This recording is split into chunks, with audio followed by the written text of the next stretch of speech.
दोस्तों, कहते हैं कि स्वास्थ्य सबसे बड़ा धन है। कोई व्यक्ति चाहे कितना ही गरीब हो, लेकिन अगर शारीरिक दृष्टि से वह स्वस्थ है तो वह अपने आप में बहुत अमीर इंसान है। इसी बात को बयान करती है हमारी आज की एक कहानी, जिसका नाम है हम और हमारा स्वास्थ्य। इस कहानी को मैंने पढ़ा था अपनी कक्षा 5 की बाल भारती नाम की पाठ्यपुस्तक में, और आज की वीडियो के माध्यम से इसी अध्याय को आप लोगों के सामने प्रस्तुत कर रहा हूँ। तो चलिए पढ़ते हैं इस अध्याय को, जिसका नाम है हम और हमारा स्वास्थ्य। स्वस्थ रहना हमारे लिए अत्यंत आवश्यक है। अच्छे स्वास्थ्य से हमारे चेहरे पर चमक रहती है, चित्त प्रसन्न रहता है, हमारा मन उमंग और उल्लास से भरा रहता है, हमारा हृदय दूने उत्साह के साथ कठिन से कठिन काम करने के लिए आगे बढ़ता रहता है। इसके विपरीत अस्वस्थ रहने से हम उदास से रहते हैं, हमारा मन मरा सा रहता है, स्वभाव चिड़चिड़ा हो जाता है, किसी भी काम में हमारा मन नहीं लगता। इसलिए कहा भी गया है कि स्वस्थ तन में स्वस्थ मन और मस्तिष्क का निवास होता है। प्रश्न यह है कि हम स्वस्थ कैसे रहें। स्वस्थ रहने के लिए सबसे पहली आवश्यकता है स्वच्छता। स्वच्छता तन की, मन की, घर की और बाहर की सभी होनी चाहिए। पहले तन की अर्थात शरीर की स्वच्छता को ही लें। हमारी त्वचा में छोटे छोटे छिद्र होते हैं, इन छिद्रों से पसीना निकलता है, इन पर धूल मिट्टी जम जाती है। यदि प्रतिदिन स्नान करके हम अपने शरीर की सफाई ना करें तो ये छिद्र बंद हो जाते हैं। इससे पसीना निकलने में रुकावट होती है और शरीर की गंदगी बाहर नहीं निकल पाती। यह गंदगी अनेक रोगों को जन्म देती है। शरीर की सफाई के लिए प्रतिदिन अच्छी तरह स्नान करना चाहिए, पर स्नान करने का अर्थ यह नहीं है कि शरीर पर पानी डाल लिया और स्नान हो गया। ऐसा स्नान नहीं है। स्नान के बाद हमें खुरदरे तौलिए से रगड़ कर शरीर को पोंछना चाहिए। इससे छिद्रों के मुख पर जमा हुआ मैल साफ हो जाता है और छिद्र खुल जाते हैं। नहाने में साबुन का प्रयोग भी उपयोगी होता है। स्नान आदि में अपना ही तौलिया प्रयोग में लाना चाहिए, दूसरों के तौलिए का कभी प्रयोग नहीं करना चाहिए। इससे अनेक रोग हमें भी लग सकते हैं। अच्छे स्वास्थ्य के लिए शरीर साफ रखना ही पर्याप्त नहीं है, साफ कपड़े पहनना भी आवश्यक है। गंदे कपड़े पहनने से त्वचा की बीमारियां हो जाती हैं। स्वास्थ्य पर घर की सफाई का भी बड़ा प्रभाव पड़ता है। घर की गंदगी स्वास्थ्य पर बुरा असर डालती है, इसलिए घर को हमेशा साफ रखना चाहिए। नित्य झाड़ू लगानी चाहिए, नालियाँ साफ रखनी चाहिए और उनमें फिनाइल डालनी चाहिए। इससे मक्खी मच्छरों से बचाव होता है। अपने घर के बाहर और आसपास की सफाई पर भी हमें विशेष ध्यान देना चाहिए।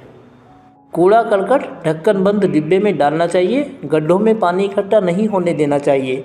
हमें इस बात का ध्यान रखना चाहिए कि मोहल्ले की नालियाँ भी साफ रहें। गंदा पानी मच्छरों को जन्म देता है, इससे मलेरिया फैलता है। गंदगी से उत्पन्न विभिन्न प्रकार की बीमारियां हमारे स्वास्थ्य के लिए हानिकारक होती हैं। स्वास्थ्य के लिए दूसरी आवश्यक वस्तु है स्वच्छ जल। हमें साफ जल ही पीना चाहिए। यदि पानी की शुद्धता के बारे में जरा भी संदेह हो तो पीने से पहले उसे उबाल लेना चाहिए। जो कुओं का पानी पीते हैं उन्हें ऐसे कुओं का पानी पीना चाहिए जो बराबर साफ़ किए जाते हों और जिनमें लाल दवा यानी कि पोटेशियम परमैंगनेट डाली जाती हो। कुओं की जगह इतनी ऊंची होनी चाहिए कि उसमें आसपास की गंदगी ना जा सके। कुएं ढके होने चाहिए। तालाब का पानी तो कभी पीना ही नहीं चाहिए। स्वास्थ्य के लिए पौष्टिक और संतुलित भोजन अनिवार्य है। हमारा भोजन अनाज, दाल, सब्जी, गुड़, शक्कर, घी, तेल, दूध, दही, अंडा, मांस, मछली आदि से बनता है। हमें दूध, दही और हरी सब्जियां अधिक मात्रा में खानी चाहिए। बच्चों को दूध, दही पर्याप्त मात्रा में लेना चाहिए क्योंकि इनमें पौष्टिक तत्व अधिक होते हैं। दोस्तों, आप ऊपर एक सुंदर से चित्र में विभिन्न प्रकार की आहार सामग्रियों को देख सकते हैं। खाने की वस्तुओं को साफ रखना बहुत ज़रूरी है। साग, सब्जी और फलों को अच्छी तरह धोकर खाना चाहिए। हमें ऐसी चीज़ें नहीं खानी चाहिए जिस पर धूल पड़ी हो या मक्खियाँ बैठी हों। ऐसी चीज़ें खाने से अनेक प्रकार की बीमारियाँ हो सकती हैं। खेलकूद और व्यायाम हमारे शरीर को स्वस्थ और हष्ट-पुष्ट रखते हैं। खुली हवा में व्यायाम करने से मांसपेशियां मजबूत होती हैं और शरीर में स्फूर्ति आती है। योगाभ्यास भी स्वास्थ्य के लिए बहुत लाभदायक है। स्वस्थ हवा के बिना तो मनुष्य का शरीर स्वस्थ बन ही नहीं सकता। इसके लिए घरों में खिड़कियां और रोशनदार होने चाहिए, जिससे बाहर की साफ़ हवा अंदर आ सके और अंदर की दूषित हवा बाहर जा सके। प्रातःकाल में खुली हवा में टहलना चाहिए। गांधी जी का कहना था कि खुली हवा में घूमना स्वास्थ्य के लिए लाभकारी होता है। सैर करना भी एक प्रकार का व्यायाम है। इस तरह हमें अपने स्वास्थ्य को अच्छे से अच्छा रखने के लिए प्रत्येक उचित उपाय अपनाना चाहिए। हमें यह हमेशा स्मरण रखना चाहिए कि अच्छा स्वास्थ्य ही सुखमय जीवन का मुख्य आधार है। दोस्तों, इसके बाद इस अध्याय के प्रश्न उत्तर दिए गए हैं, जिन्हें हमें नहीं देखना है। हमारा मकसद सिर्फ इस अध्याय में दी गई जानकारी और इस प्रकरण को पढ़ना था।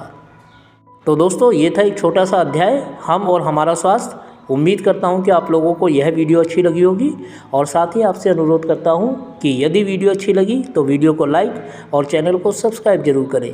इसके अलावा आगे आने वाले दिनों में ऐसी ही अन्य वीडियोस को देखने के लिए जुड़े रहें मेरे साथ, मेरे इस यूट्यूब चैनल पर, जिसका नाम है सिंपल एजुकेशन।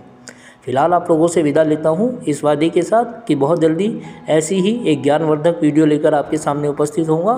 तब तक अपना ध्यान रखें और वीडियो को देखने के लिए आपका बहुत बहुत धन्यवाद।